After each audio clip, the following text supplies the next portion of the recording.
Hello, everyone, and welcome to what will be the final installment of the Anderson Healey Show from the Mountain America Credit Union Sun Devil Radio Network. Hi, everybody. I'm Tim Healey, the radio play-by-play voice of Sun Devil football, men's basketball, and baseball, and it is my pleasure to serve as your host on our show this week. Normally, this program brings you a weekly summary of the latest news developments in Sun Devil athletics. However, this week, we will focus all of our attention to one singular news event involving the gentleman with whom it has been my pleasure to co-host this show over the last 9 years, my weekly co-host, Arizona State Vice President for University Athletics, Ray Anderson. As I welcome Ray to this week's broadcast, this will be, as I said, our final episode of the Anderson Healey Show because of a decision, Ray, that you made and announced on Monday of this past week. Tell our listeners. Indeed, Tim, and it's been a pleasure working with you these 9+ years, and so we're going to sunset this show today. There's no way I was going to miss this final episode with you, my friend. Well, I appreciate that, sir. I would not have left you in the lurch. So we can talk about the decision and the things that led up to it and the timing. I'll tell you what I can without violating any confidences that I'm supposed to keep because of privilege and confidentiality, but let's talk. And let's get right to it. You announced your decision Monday to resign as Arizona State's athletic director effective immediately. I did, Tim, and it's not a decision you come through with just a little bit of thinking. This has been leading up for some time in my mind. Certainly, the magnitude of the change occurring in the college landscape are undeniable, and they're going to go on for a long time. But they're out there. And so you have a new era where you're facing the challenges of conference realignment, schools changing conferences like we will be going to the Big 12, name, image, and likeness, and all the challenges that that's bringing to recruiting and fundraising and booster involvement now at a higher level and sometimes not at the right way that folks would like to think. You have the effort of professionalizing the sport, particularly football and men's basketball. You have all the court cases. You have all the litigation. You have the NCAA governance dysfunction. There's so many things that are going on, and it's going to take a long time to sort those out. You got political involvement in maneuvering now in the college athletic scene. The Title IX challenges that are going to be brought out of these new times are going to be monumental. And so those groups, that era, that change that is occurring, it's going to take a lot of time to figure out. The next big movement going on for us here at ASU is the move to the Big 12. That's going to be a move that's going to impact this conference, hopefully for the next 100 years, this university for the next 100 years. And so those are decisions that an athletic director is making, and those moves are happening in earnest, where the voice in the room has to be one that's not going to be lame duck. And so that's going to take several years.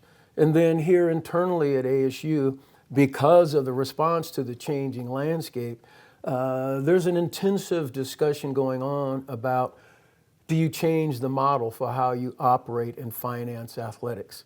That too will be evolving effort. It continues now, and it will take some time.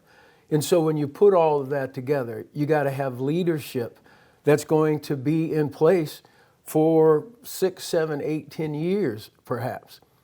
I simply do not have that runway, and it would not have been smart, fair, or in the best interest of the university for me to hold on for another 2 years, knowing that I'm 69 years old. My wife, Buffy, is 72. At this point in our lives, we simply cannot commit the time, nor the energy, nor the emotion to be here at ASU and help figure this all out. So it was the right business decision and the right decision for the program to make the decision now and move so that President Crow and the leadership here can get after the new leader, get after the process of bringing in a new leader here. And that takes some time. And so what I also know is that you got to have a new leader in here and a leadership team that will be philosophically, strategically, and comfortably aligned with what President Crow and the leadership of the university envisions for this program going forward, and that's going to take some time to figure all out. So that was the primary reason why the move now made the most sense for a lot of reasons, including our own personal life circumstances. Was the current ongoing NCAA investigation of the Arizona State football program, an investigation that is now, by my reckoning, 2.5 years old and continuing, did that in any way, Ray, enter into your thought process in terms of resigning now? No, it wasn't a factor whatsoever, was not considered at all. What I can tell you is that I'm very grateful and in fact proud of the way the university from the very beginning has handled this process. And as a result of being deliberate and we think strategic in some of the things we did, including imposing the self-imposed ban and making the staff changes we did early on and as it became necessary. Because as a result of how that is handled, what I can tell you personally is that I have great confidence that when this case finally concludes, and very frankly, I think that will be in short order, Arizona State football is going to be looking at very clear and very blue skies going forward. And I'm very happy in my feelings about that. And so knowing that also helped me come to the peace of mind that I could leave, even though the final decision in that had not been rendered yet, but very confident that we're going to be in good shape, very frankly. Well, as you indicated, this is certainly a time of major transformative changes, not only in Sun Devil athletics, but in all of intercollegiate athletics. Let's start with the matter of conference realignment. Arizona State about to enter the Big 12 conference. I believe that move becomes official next August 1st. That certainly is going to be one of the main focal points for your successor to help navigate ASU's pathway into the Big 12. What do you see as some of the challenges that person will face? Well, certainly the Big 12, their model is we just care more. And what that translates into in the Big 12 is they care more and so they invest more. And so they have 8 teams, now they have 4 new ones this year, and then the 4 corner schools, including ASU, will join. The task is going to be able to go in there and confidently represent ASU as one of the new boys or girls on the block and really advocate for our interests. And so that needs to happen now by building the relationships that will enable you to do that. The commissioner there, Brett Yormark, is very aggressive, very innovative, and he wants to hard charge to reduce the gap between the SEC and the Big 12 financially. So that's going to take some creative, aggressive thinking in terms of revenue generation, fundraising, figuring out university additional support for athletics. And that is going to be something that the next athletic director is going to really have to work hard at.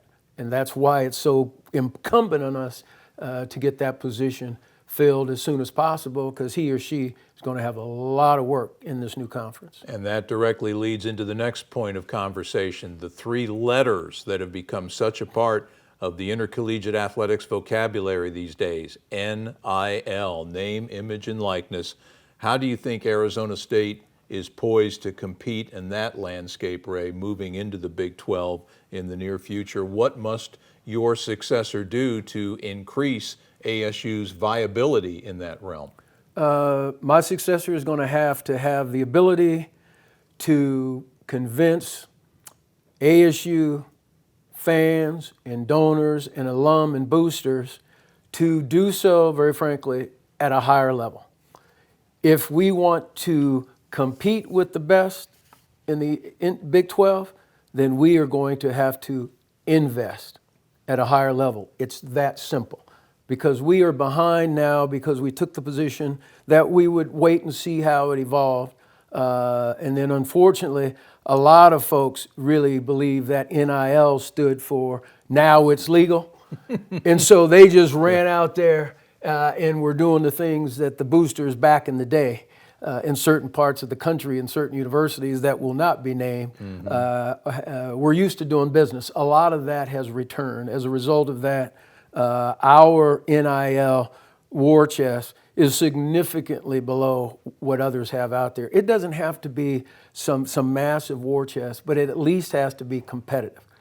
So what the next athletic director has to do is to convince Sun Devil fans and donors and boosters and alums that to wake up the Valley and wake up this giant, you're going to have to do more financially. Willie Bloomquist talking about it. Kenny Dillingham is talking about it. Bobby Hurley is talking about it. Natasha Adair is talking about it, because we are at a recruiting and retention disadvantage right now because our NIL is not up to snuff. And we've got to do something about it. And so the ASU community and Sun Devil Nation, the call is out there. Put your money where your mouth is. Step up, because in the Big 12, they care more, which means they invest more, and they certainly do it in football and men's basketball. The transfer portal is another newcomer to the collegiate athletics scene over the last couple of years. And clearly, Ray, I think the transfer portal paradigm is here to stay. How will that challenge your successor? Very much so, because that transfer portal, unfortunately, in a lot of instances, is tied directly to name, image, and likeness. Right. You can call it what you want, but that pay to be here, that pay for play, whether you want to admit it or not, is a real deal. And so the transfer portal is in large part connected, and in some cases absolutely driven by NIL. And so the athletic director successor is going to have to come in and be able to work very collaboratively with the coaches and with the senior administrators to strategize in terms of the transfer portal and the NIL, how you want to use them most effectively for your recruiting and retention. You're going to have to really, on the onboarding process, be very, very specific about what you're looking for and what you're selling in order to have a combination of NIL and transfer portal, comfort and some, certainty here that you think will be sustainable. So that's going to be another big part of the task, and a very difficult one for my successor. Hearing you talk, Ray, it certainly seems to me that Kenny Dillingham hit upon the slogan, activate the Valley, and I think you could almost extend it to activate all of Arizona State's constituencies, because it seems to me that it's not going to be solely on the shoulders of your successor. It's going to be on the shoulders of all people who invest and care about Sun Devil athletics to come together and try to make it happen so that this school can compete competitively in the Big 12 Conference. You're absolutely right. It is not going to just be on the slogan, activate the Valley, and it's not just going to be on athletics fundraising. And it's not going to be successful if it's just on the plate of the next athletic director. But the good news is that Cincinnati, Houston, Central Florida, and BYU, who moved this year into the Big 12, have all indicated that they have higher attendance, they have higher season ticket sales, their renewals went better, and very frankly, their fundraising went better because they got excited about the opportunity in the new conference. So it can be done. So this is the time, and this is the challenge to Sun Devil Nation. If you want to wake up that sleeping giant, you got to help shake them up, which means you got to do what they're doing in those other cities. And I'm telling you, I believe that in Utah, in Colorado, and even down south at our neighbors, the whole messaging is our fan base has to step up like they've done in those other 4 new entrances to the conference this year. The opportunity is there. The challenge is there. As we mentioned, we are visiting with you this week on the final edition of the Anderson Healey Show, and coming up, on our second and final segment of this show as Ray Anderson leaves Arizona State, having resigned effective immediately after a decade in charge of Sun Devil athletics. We will reflect back on the last 10 years in SDA, and we'll look ahead to what's next for Ray. And even though he's leaving the athletic director's chair, we're happy to say he's not leaving Arizona State University. We'll have more of our final conversation with Ray when the Anderson Healey Show continues after this timeout from the Mountain America Credit Union Sun Devil Radio Network. We are back on this final edition of the Anderson Healey Show from the Mountain America Credit Union Sun Devil Radio Network. Along with outgoing ASU Athletic Director Ray Anderson, I'm Tim Healey, the radio voice of the Sun Devils, and Ray and I are glad you joined us this one final time. Ray, as I reflect back on your 10 years in the athletic director's chair at Arizona State, I've come up with 4 categories in which Sun Devil athletics has certainly been transformed over the past decade. Certainly the upcoming move to the Big 12 Conference is a hugely transformative moment for Arizona State, but we discussed that at length in our first segment.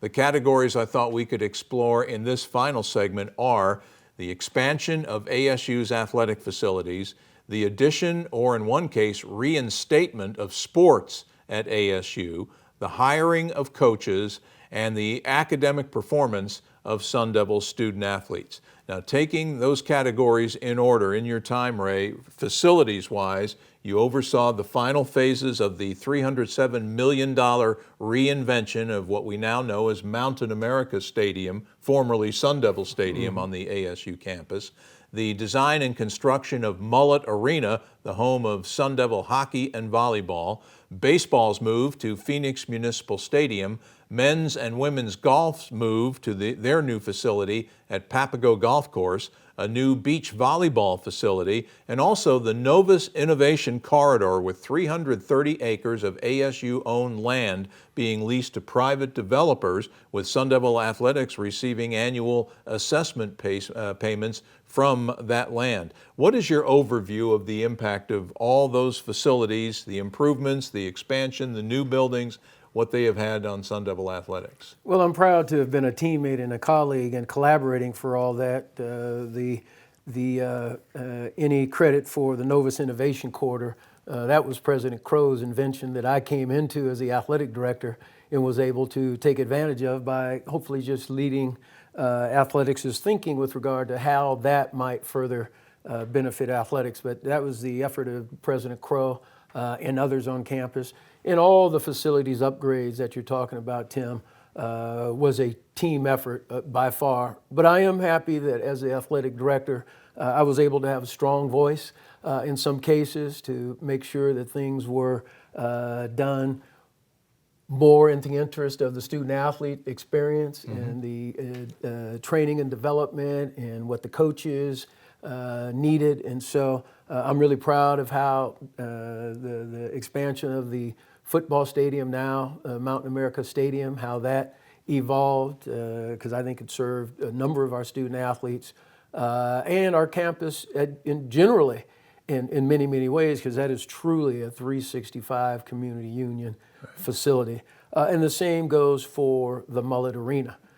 Yes, it's the home of our hockey, but I'm profoundly proud that we worked through that thing through COVID with the support of President Crow and the backing of the regions to just keep going, because it was going to serve the community, it was going to serve wrestling, it was going to serve hockey, it was going to serve volleyball, it was going to serve gymnastics, it was going to serve the community with youth programs and club programs and adult skates, concerts, etc. So also happened to serve the National Hockey League's Arizona Coyotes pretty well, too. That, too. So, in fact, Don Mullet, whose name is on that building, he called me yesterday after hearing the news and wanted to share with me that one of his greatest joys was our collaboration in getting that thing done, because he's such a hockey fan and has supported this hockey program from day one. And so that is certainly something we're proud of.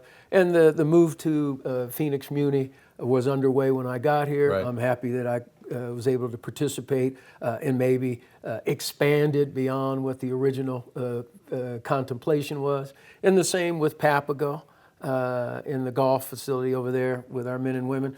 It's the finest collegiate golf training and development center in the country. And so with Greg Trias and Phil Mickelson and Matt Thurman and Missy Farkay leading the charge, we got it done. And it's a magnificent facility. And we have upgrades over at softball, which continue right now as we speak, the new beach volleyball facility. And you know, we added a track and field locker room. We still got some work to do for sure, and I will leave that to the next athletic director to try to help figure out. We need to upgrade Desert Financial Yes. Arena. That's no secret to anyone.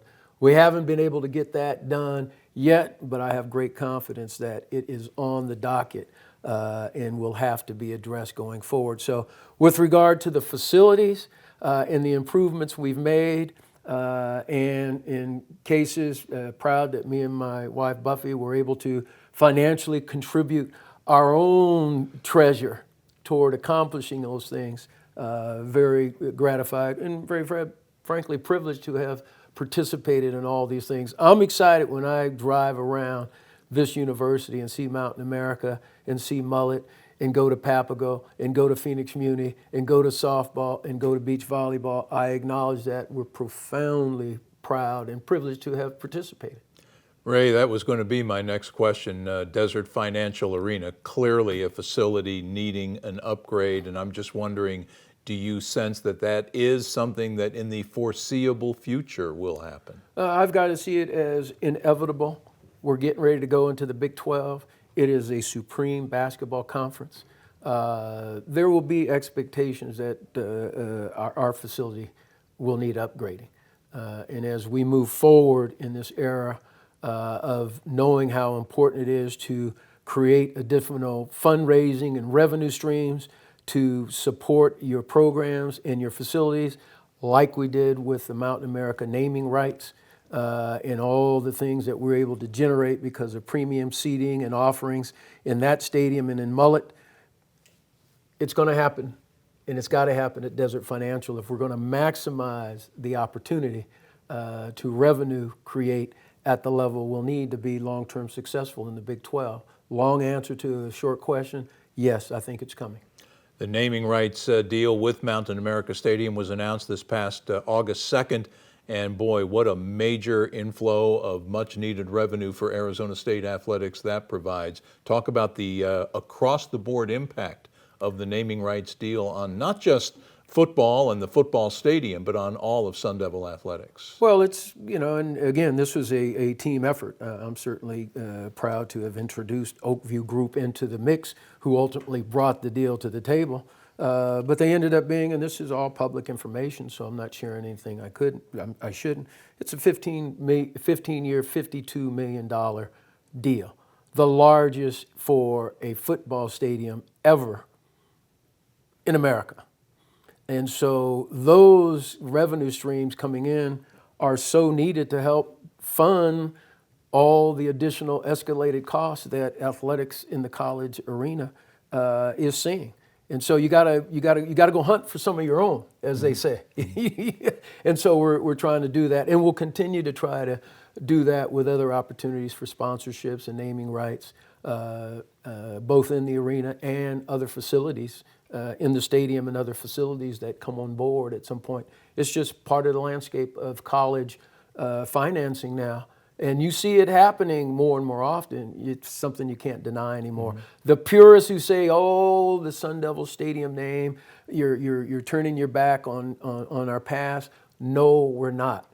We're trying to get a brighter and a more sustainable future going forward for athletics, and it takes financing, and that's a mechanism. And people who are in this industry know that that is one way of doing it, and so we've been successful at doing that. The second component of our reflection back on the last 10 years in Sun Devil athletics has to do with the addition, or in at least one case, the reinstatement of sports here at Arizona State. Why did Arizona State build a brand new hockey arena? Well, because 9 years ago they had a brand new Division I hockey team. Arizona State hockey had for many years been hugely successful at the club level, but 9 years ago ASU hockey gained Division I status and has quickly become a top-notch program, as evidenced by their number 14 national ranking as of this week. In addition, in the past 10 years, Arizona State has added to its sports offerings the 7-time national champion women's triathlon program, as well as women's lacrosse. And also, ASU reinstated men's tennis after the program had been discontinued at Arizona State. And Ray, you and your wife Buffy made a generous $1 million donation to help bring back the tennis program at ASU. All told now, Arizona State has expanded to 26 varsity sports. How do you view that component of your legacy here? I'm very proud of that because I really believe in the student-athlete experience because it's a life skills, leadership development opportunity, and student-athletes, and this has been verified, go out and become real productive members and leaders in the community. I was the beneficiary of having been a student-athlete. A lot of my friends and folks I know likewise, and so when we came here to the largest university in the country, based on inclusion and expansion and innovation in so many areas, one of the things that really inspired me, particularly when you got here and realized that there were additional sports opportunities here that made sense. And one of the reasons I came here is because Michael Crow and the leadership talked about the innovation. How we weren't going to be constrained but by what other people did. Mm-hmm. And so when I got here and realized through Justin Emerson, Cronkite student, that we had such a strong hockey program, he insisted, came to my office, sat down and said, "Mr. Anderson, why don't we have a varsity hockey program?" I said, "Justin, it only takes financing." I said, "What does it take?" He said, "It takes $30 million. What does it take for 10 years? $30 million. I said, "Go help me get the financing and we'll figure it out." Lo and behold, he writes the story, it goes viral. 2 weeks later, I get a call from a donor who remains anonymous, who had a friend named Don Mullet, who is non-anonymous, and said, "We've got $32 million to invest because we want to upgrade hockey to a professional level. But you'll have to agree with us that certain things will happen." First thing I did was take that opportunity to President Crow, told him this is what we can do, and in the spirit of innovation and advancing student-athlete experiences through athletics, he said, "Let's go for it." And so we went forward with the promise, Tim, that in 7 years we would figure out how to build a Division I hockey facility. And oh, by the way, in the meantime, you're going to have to give us the startup funding for Title IX purposes to add women's sports. And that's how we got women's lacrosse and women's triathlon funded. We got a 3-for-1 is what we did. And then we brought in Greg Powers and we went to work. He was relentless. And I think we surprised people how competitive we got very quickly. And then when it came time for us to deliver on that Division I level arena, we were able to do so because we just stayed together as a strong team, including President Crow and Morgan Olson and the folks on campus who knew that we had to get this done. And so to see it now, and also, by the way, I found out a couple months ago we have a 40-person women's club figure skating team operating out of there with a coach as well. So we have really done some things over there. So that is, I'll always be very proud and also very grateful to the support we had from Michael Crow and the university to just plow through COVID and not let that become an excuse for us not completing that project or being delayed. And so adding the sport of hockey led to two others, reinstating tennis when Buffy and I got here to realize that the men's tennis program had been unplugged and it had been a great program prior. It just didn't make sense that you would have a strong women's program continuing under Sheila and not have a complementary men's program. And so we made the pitch to Adidas at the time, who come on as a new partner of ours. And Mark King, the president at the time, had committed marketing and development dollars. And so I went to Mark King and said, me and Buffy have put up $1 million. If you guys put up $4 million, then I've got the $5 million that supports this program for at least 10 years. I need you to come on board. He said, absolutely. We went to President Crow. He said, absolutely. And that's how we got men's tennis back. And then when we went and got Matt Hill, and he, along with Sheila, together are building and continue to operate some strong tennis programs. So very proud of that, Tim. And that leads into our next component, the hiring of coaches. In Ray Anderson's 10 years here, he has hired many coaches who are still here at Arizona State, overseeing their respective sports at ASU.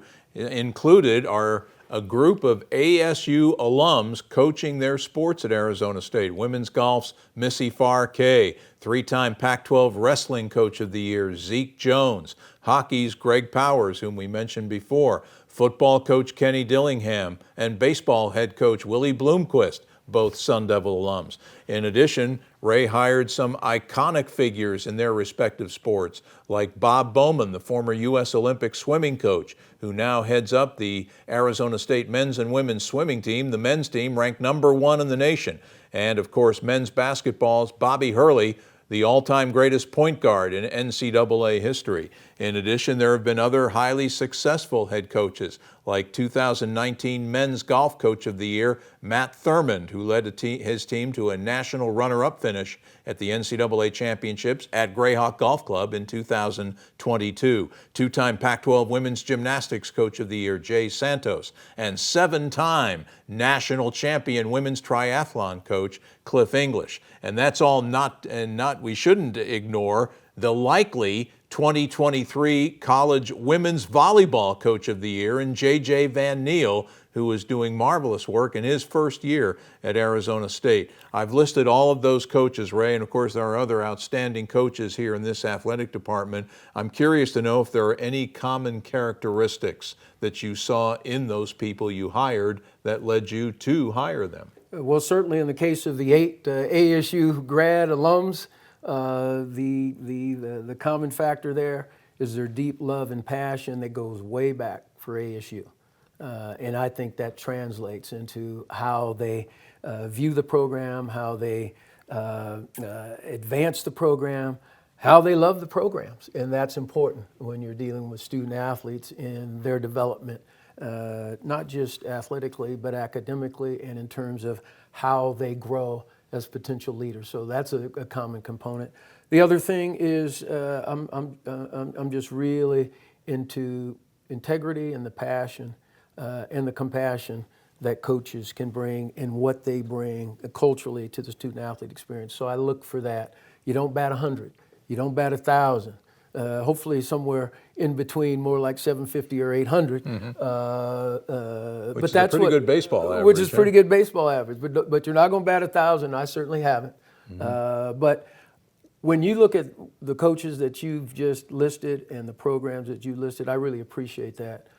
Because if there's one of the things that, very frankly, has frustrated me here, is that people on the outside don't really appreciate internally what our coaches and our student athletes have done in our Olympic programs. Sometimes it's almost like they discount all of that. How can you discount a Bob Bowman or Zeke Jones or a 7-time national triathlon performance, what we're doing in swimming and diving, what we're doing now in volleyball, what we just did in soccer for 2 years in a row, what we've done in tennis, in golf, and go on and on. And so I'm glad you mentioned that, because I'm hoping it will open up people's mind to view this program on a holistic basis and not just through the eyes of a season by season by season in football or men's basketball. That's unfair to all of our student athletes, unfair to this community, mm-hmm. unfair to the real breadth of Sun Devil Athletics Nation. And so I'll just say that. Yeah. Now, in all candor, of all the coaching hires that have been made during the last 10 years, kind of Ray sort of almost leading into this point, none really generated more reaction than did the December 2017 hiring of Herm Edwards to be Arizona State's head football coach. Ray, how do you reflect upon that hire, the Herm Edwards era, and the impact that it has had on Arizona State's football program. Yeah. Well, I don't regret the decision because the decision was well thought out in our minds, and we thought we needed a different model, a different personality. Because folks might not want to admit it, but the prior 3 or 4 coaches were very frankly similar, and the results ended up at the end of the day not being very successful, in large part because of the recruiting, and we thought the training development of student athletes here who would then be able to go on to the NFL, because that means a lot to these student athletes. And so I don't regret bringing Herm here. I do regret the outcome of the program because at the end of the day, we did not choose the right assistant coaches with the right frame of mind to be absolutely compliant and understand that no matter the difficulty of the circumstances, you had to play by the rules. And so I regret the outcome of poor decision in choosing coaches. And then I certainly regret that we were in the COVID period where covert things were more capable of happening, and they did happen. And so I regret that, and I certainly regret the impact it's had on this program. And in large part, I regret that it's taken so long to be resolved, and that in the meantime, the recruiting punches that we took from our competitors, both in terms of high school players and the transfer portal, did great damage. And so I regret that, the outcome. I don't regret the hire initially, because there was a time when it looks like we were moving in the right direction. And then we hit the COVID wall, and then we were not smart, and we did not manage that from the football head coach's seat. And part of that was just not paying enough attention down there. And so I regret that outcome very much, Tim. Now, last November, you hired Arizona State's current head coach, ASU alum, Kenny Dillingham, who I think has done a terrific job this year guiding his team through a difficult, injury-ravaged 2023 season. What is your view of the future of Sun Devil football under Coach Dillingham's leadership? Yeah. Well, I'm very, one of the things I'll be proud of is that a hired coach. And certainly people weighed in with their opinions and about who it should be. But at the end of the day, I had to make the call and the recommendation to President Crow, and I'm glad that was accepted. And the primary reason is that Kenny's passion for this place, having lived here, and just about everybody I think in his family having gone to ASU and been from here, really was what we needed, because we needed brand new energy. First of all, he's a really, I think, he's a really good coach, and he's a really good connector. And as he learns and gets more experience as a head coaching, at the head coaching position, I think he's going to be excellent. And I think he could be here for a long, long time. And I think he wants to be here for a long, long time. So I'm excited about that. But the guy is, he's a magnet. I think he's a magnet for players. I think he's a magnet that will be able to attract and keep good coaches. He's certainly got a magnetic personality to activate and get people excited. And so I think he's going to be ultimately maybe the greatest coach that ever been here. I'll make that, and Frank Cush was here for a long time. But that's Kenny's aspiration, so I would double down on that. I think Kenny is going to be terrific. I think he's going to continue to seize the momentum. And very frankly, another reason for my timing is you have such excitement and momentum around Kenny and the program and the other sports as well. You mentioned volleyball. And it's just, you want to keep the momentum, you want to keep the energy. He has provided it. We are delighted that, and this was done deliberately in advance, we had planned that if we had to take a bowl ban, that we would automatically go to the Board of Regents and get an additional guaranteed year for Kenny. And so Kenny was never going to be without another year added to compensate for the fact that he had to work under circumstances where he didn't have the bowl game carried out there. So we've accomplished that. I think he's going to be very appreciative of that. We got Brian Ward here under 3 years, which was very important to do before the poaching season came on board. And you probably know we're working on 2 or 3 of the other coaches who are really important to keep. We wanted to get as much of that done before I stepped away as we could in support of Kenny and support of the program. So I'm really proud that we have been able to do that.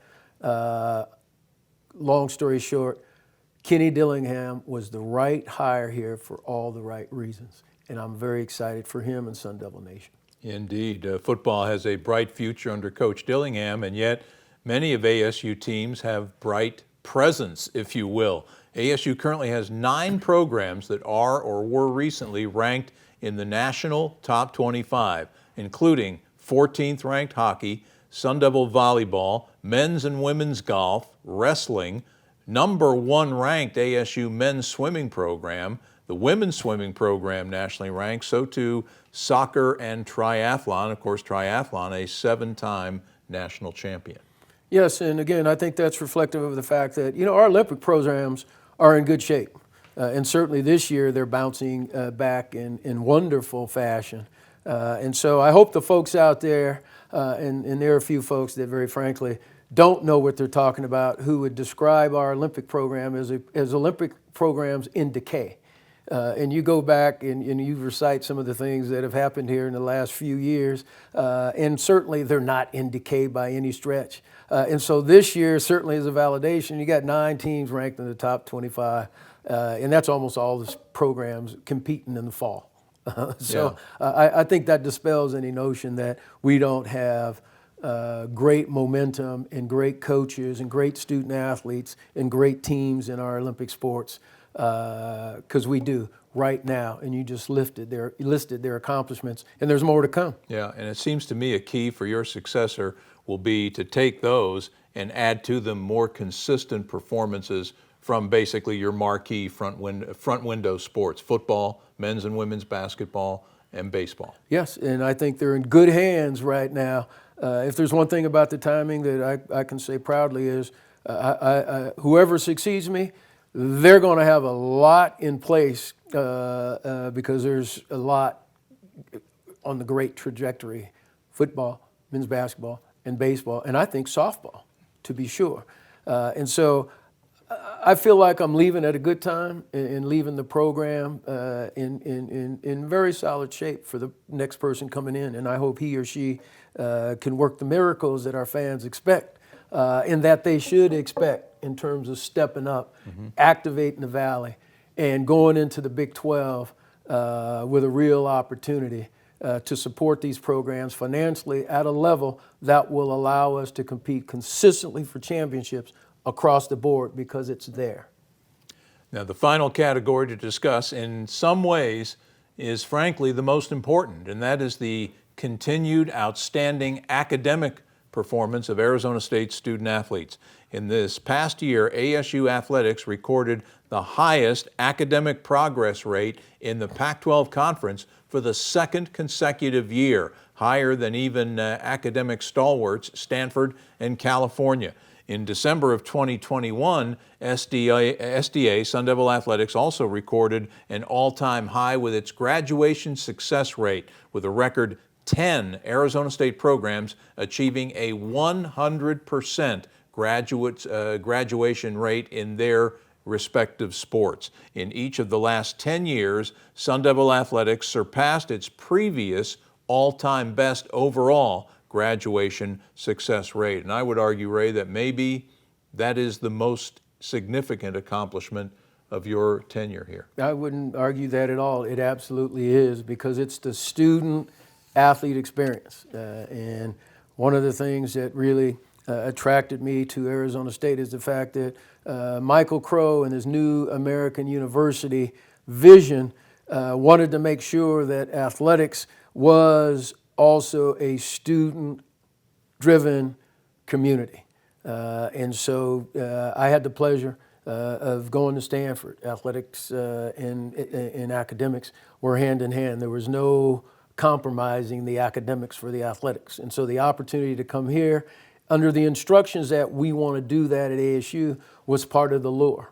And so I came here and I was the beneficiary of coming into an academic support environment with Gene Boyd and Andrea Lohr and AJ, and then we had the support of generous donors like Mike and Cindy Watts, who put up multiple millions to redo the student athlete study hall and study facility with all the nice bells and whistles that you need to really focus on tutoring and everything, and then the constant commitment from the coaches in their recruiting that we're going to recruit folks who want to do the academics.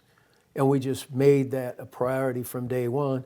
And it took us a while, but when we were announced, I think it was 2 years ago, that in fact we had finally tracked down Stanford, my alma mater, and it was now number one in the conference in terms of academic standing among student athletes.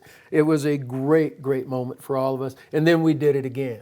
Another great moment. Now the challenge is we got to keep doing it again and again and again. That should be who we are. So the academic advancement here, no question, is the thing I'm personally most proud of. And hope people out there who don't see, again, the whole picture will look at that and shake their head and say, you know, that is pretty good accomplishment for Sun Devil athletics, and that student athlete experience is elite and should stay so. And ultimately, that's what you're here for, to educate young men and women. That's what you're here for. You know, we say, yes, we're a unit of a knowledge enterprise. ASU is a knowledge enterprise. And in athletics, we are a leadership development unit. And that means putting leaders out there who are supremely educated and ready to go lead and do it with a lot of academic oomph to their resume and to their package of things that will help this community and help this society move forward. We're very proud of that. That is the main focus, is academics, as far as we're concerned. So as we wind things down on this, our final Anderson Healey Show, I guess one of my last questions, Ray, would be, is the Arizona State Athletic Department you are leaving a better place than it was when you got here in the early part of 2014? Well, I'll let other people articulate that and make the judgment. I am proud to know that there are a lot of folks who, very frankly, I care about deeply, who have indicated that that is the truth, that that is the case. And I hope you and others who have witnessed in a more holistic basis can validate or are willing to testify that in fact it is, but I'll leave others to make that judgment personally. As we mentioned, Ray Anderson's leaving Sun Devil Athletics, but he's not leaving Arizona State. He will continue at ASU as a professor of practice and senior advisor to help expand the sports law and business program at the Sandra Day O'Connor College of Law at Arizona State University. Tell us about this next chapter for you. Well, I've been doing the professor of practice thing over at the law school for 4 years. I teach a course along with Professor Stephanie Jarvis in negotiations in the sports industry. And then I've had the pleasure of being a guest lecturer at a number of the other classes. I love the classroom experience, always have. And so to have the privilege of being the instructor, but yet learning every session, because I'm telling you, these students are smart, and you can't come in there as a professor half prepared, because they will tear you up and make you understand that they've been doing their homework too. And so the ability to get in the classroom and interact and teach is just a joy. And so I look forward to continuing to do that with the sports and business law program. And then I'm on the advisory board over there, and then they've got additional things that we want to accomplish and move forward. So I'm hoping that in an advisor consulting role, I'll be able to make a positive impact over there. So I'm looking forward to doing that, Tim, as a continuation of my time here at ASU. But I'll be able to do it, very frankly, with a lot less stress and a lot less aggravation.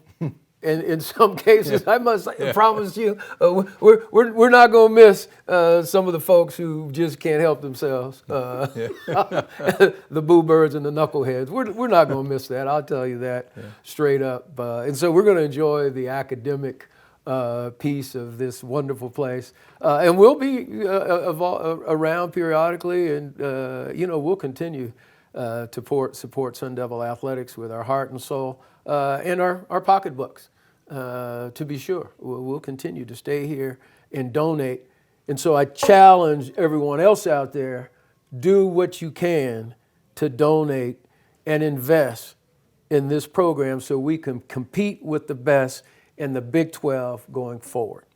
Okay, if I come sit in your class sometime? Absolutely. Come sit in. We have notes. We have guests from time to time who come and sit in, and I don't mind telling you that they tell me it's a fairly popular course. Mm-hmm. Well, I plan on doing that. I'm going to take advantage of that. But really, Ray, we wish you and Buffy all the best in your future endeavors. Thank you. And I'm going to miss our Tuesday get-togethers. It's been 9 years. We did it for 5. We had 5 years where I came over with my little handheld recorder, and we taped a radio show that actually aired on live terrestrial, I guess they call it terrestrial radio or whatever.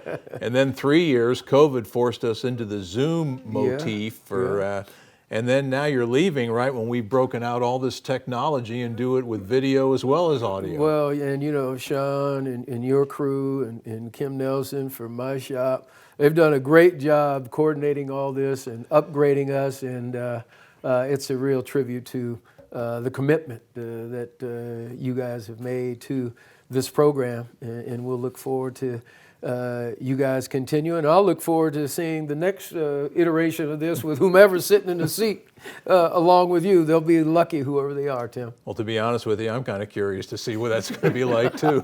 So, Ray, thank you for your service to Arizona State University. My pleasure, and thank you. And as we close, Tim, what do we say? We say, go Devils. Go Devils. Some final thank yous before we leave. Thanks to our executive producer, ASU Senior Associate Athletic Director, Doug Tamaro, who clearly is not in the room right now as we record this show. Thanks to our engineer, producer, and technical director, Sean Crespin of the Sun Devil Radio Network, and to our phenomenal, I don't think I've used that adjective yet, show scheduler, the lovely Kim Nelson of Sun Devil Athletics, who is sitting in our studio audience here this afternoon. So for Ray Anderson, I'm Tim Healey. We thank you for joining us for the last 9 years on the Anderson Healey Show. So long, everybody.